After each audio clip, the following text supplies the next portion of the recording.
Jemná, krémová, hezká valentinská roláda. Nejdříve si připravíme srdíčka. Všechny ingredience zamícháme, dáme je do cukrářského sáčku a hezky nejako já nakreslíme srdíčka a dáme do lednice. Na těsto ušleháme žloutky s cukrem asi 5 minut, dokud hmota nenabude na objemu a nezesvětla.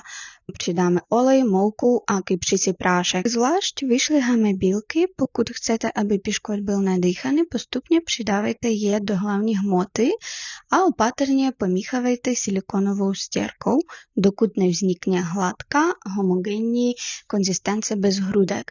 Pak všechno to nalijeme do formy. Rovnoměrně rozetřeme, dáme péct do trouby na 15 minut při 150 stupních. Na krém ušleháme smetanu do zhoustnutí, přidáme moučkový cukr, smetanový sýr a mascarpone.